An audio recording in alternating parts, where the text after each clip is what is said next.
Did Charlie Kirk deserve it? Charlie Kirk was shot while talking about gun violence. Now there's some poetic justice with a hint of irony. A man who turned hate into a profitable circus act gets taken out by his own violent playbook. Did he deserve it? As a husband, father, of course not. Murder's a dark deed no one should have to face. But the Charlie Kirk that existed with his sickening and violent ideology, that rancid racism, bigotry, misogyny, homophobia, and gun fetishism, did that Charlie Kirk deserve it? Kirk was Trump's loudest hype man, cheering the January 6 riots as a patriotic uprising, begging for pardons for those misunderstood criminals who stormed the Capitol. Paul Pelosi's brutal hammer attack, Kirk didn't shed a single tear. He pushed his audience to fund the assailants' bail, calling it a stand against tyranny. He literally supported and begged his audience to support a criminal caught on camera committing a violent act. Then there's Melissa Hortman, Minnesota state representative, gunned down with her husband Mark and their dog by a MAGA-inspired lunatic. Kirk tried pinning that on Tim Walz and the Democrats, a hypocritical twist to justify violence against his enemies. And then what about all the school shootings?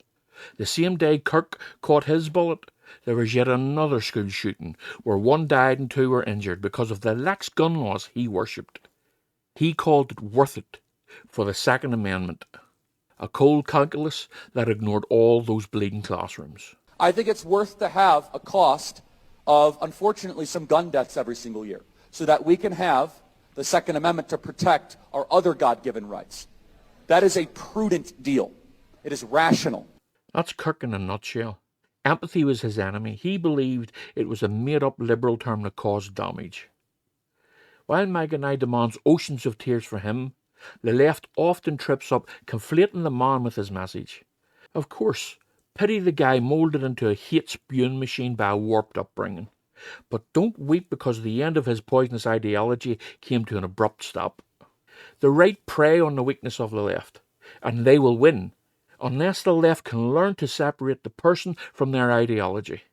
Unless they learn a person could be many things at once, such as a father and a husband, and also a racist, homophobic, misogynistic piece of shit. It's okay to feel for the husband and the loss of a father, but don't dare feel for the bastard going around spreading this poison. It doesn't make you a higher moral person, it makes you a weak individual and it makes you a fool, and that's exactly what MAGA is counting on. Here are just a few of the things Charlie Kirk said. I can't stand the word empathy. I think empathy is a made-up New Age term that causes a lot of damage. Black people, they were actually better in the 1940s. It was bad, it was evil, but what happened? Something changed, they committed less crimes. Black women do not have the brain processing power to otherwise be taken really seriously. You had to go steal a white person's slot to be taken somewhat seriously. This is something that I hope will make Taylor Swift more conservative. Engage in reality more. Reject feminism. Submit to your husband, Taylor. You're not in charge. Gun control, like vaccines and masks, is focused on making people feel safe by taking freedoms away from others. Don't fall for it. If I see a black pilot, I'm going to be like, boy, I hope he's qualified. Now, I will say that for future retirees, people under the age of 45, we should absolutely raise the retirement age. I'm going to say something very provocative. I'm not a fan of retirement. I don't think retirement is biblical. You say, Charlie, I'm just going to retire. I'm just going to go golf. I think, what a waste of the gifts that God has given you. Thou shalt lay with another man, shall be stoned to death. Just saying, the chapter affirms God's perfect law when it comes to sexual matter. And you want to feel sorry for this disgusting human being when he bastardized the verses of the Bible to suit his own ideology? Kirk literally took the most cruel interpretation of these verses, reworded them, and used them as violent rhetoric against a group of people he didn't like. Kirk's racism, bigotry, and character was a grotesque example of the lowest a human can go. He called George Floyd a scumbag right after he was choked to death. He blamed Jewish money for the cultural decay, challenging a budget Nazi rant that'd make Goebbels proud. As for Indians, no more of them needed in this country. Women subjugated and under complete and total control of men with no moral abortions allowed. He literally called for the death of gay people. He butchered Christianity to justify his $12 million empire, turning Eye of the Needle into Eye of the Bank Vault. He bastardized and twisted verse after verse of the Bible to suit his disgusting lust to destroy anything that wasn't like him. Kirk revelled in violence against the Democrats, linking Hortman's murder to them while whitewashing MAGA's rule. No half-mast flags for Hortman, oh no, but Trump gives Kirk one instantly. Hypocrisy is his hallmark. He cheered beating the Dems, literal or rhetorical, calling it justice, sir. Kirk mangled the Civil Rights Act, labelling it a huge mistake, and called Martin Luther King an awful person. And when Trump mocked Paul Pelosi's hammer attack, Kirk echoed it. I mean, what wonderful human beings these two are.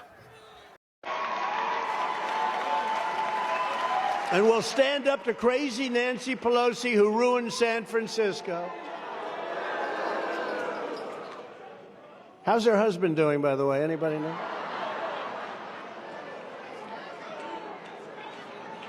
This fraud's ideology was abhorrent to any rational and decent human being, and I am glad he can no longer spread it.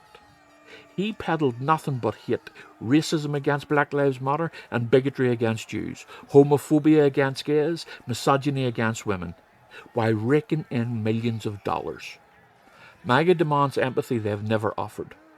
They want you to shed tears for Kirk, when they and Kirk never offered it to the poor or to the immigrants, to gay people, to women. None of these people got it from any of them. Republicans wail for Kirk, but shrug at child massacre victims. This is an absolute scandal of selective sorrow. Kirk celebrated violence, from January 6 riots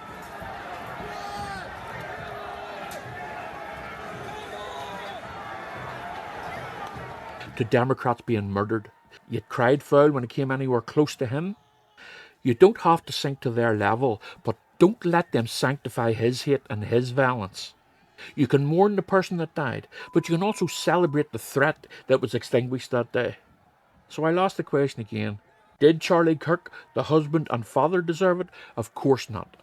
It's a tragic travesty, partly of his own making.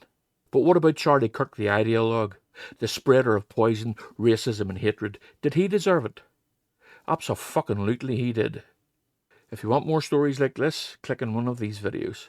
And please, like, subscribe and leave a comment below. It helps the algorithm.